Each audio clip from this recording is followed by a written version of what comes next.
In the climate debrief, Extinction Rebellion protesters are back in the streets, and about 800 of them have been arrested around the world so far.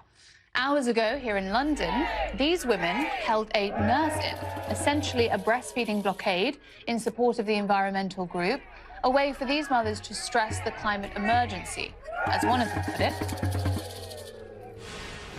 Living in London, I'm concerned about the fact that the terrible air quality will be affecting her lungs, but that's just one small piece of the puzzle. I think that it's not just her generation, but her children. What kind of planet are they going to inhabit? What sort of opportunities are they going to have? So I couldn't forgive myself. I won't be able to look her in the eye when she's older if I didn't come out and do something. These demonstrations are supposed to last for 2 weeks, and it all kicked off on Monday. Here are some of the largest in London, Berlin, Amsterdam, New York. And that's not all.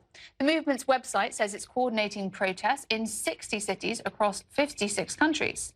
The goal? To put pressure on governments and have them do more to combat global warming.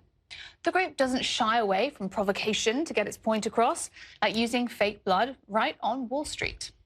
Joining me now is Extinction Rebellion activist and media spokesperson Chay Harwood. Chay, thanks for joining the programme. First of all, I'm interested to know how you developed your own consciousness of environmental issues. Well, actually, it's interesting. If you just said to me a couple of years ago that I'd be part of an environmentalist organisation or movement, I would have chuckled and said, no, I'm going to be part of a movement that's centred around what I would have called then real issues, you know, wealth inequality, poverty, discrimination and exploitation in our society and around the world. But the more you look into the issues, the more you see that actually it's the very same system, the system of corruption, greed and ignorance that has led to the gradual collapse of our climate and ecological systems. Now, there have been hundreds of arrests, as I just mentioned, a big police presence here in London. You would have seen, I saw coming into work as well.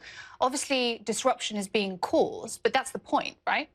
That is the point. And, you know, we're targeting Westminster on purpose. We think that's important. You know, it's time that our so-called elected officials took note of the issues and actually put in place real legislative measures to not only combat the crisis, but to prepare for when disaster strikes. And what would you say to the challenge that even though you are targeting Westminster, you're aiming to target politicians, that the people that often bear the brunt of this disruption are working people, maybe people who can't afford to find alternative routes of travel, that need to get to work, that rely on buses or even carpooling? How do you explain this to them?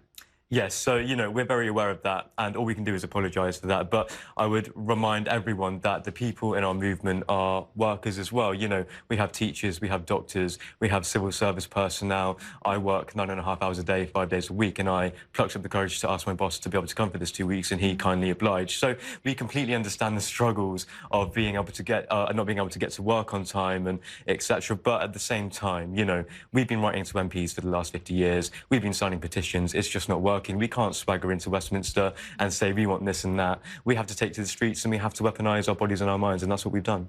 What are your demands? What do you want politicians to do? So we have three core demands. The first is to tell the truth, and that also means putting real-time legislative measures in place that are conducive to the scale of the crisis. Like?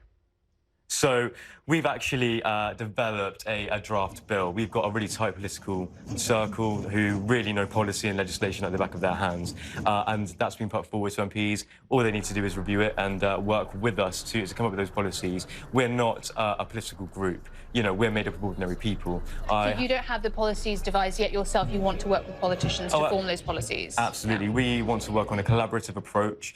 We have people, you know, lawyers, senior civil servants who are willing to work with elected officials to draft these policies.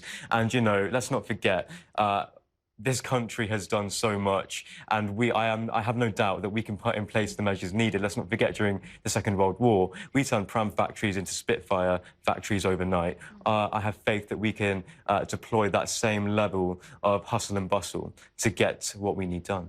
What would your message be to the Prime Minister, somebody who referred to your protests and the groups of you as hemp-smelling crusties, I think? I think it was, yeah, it was uncooperative crusties, and such cooperative words from our unelected Prime Minister.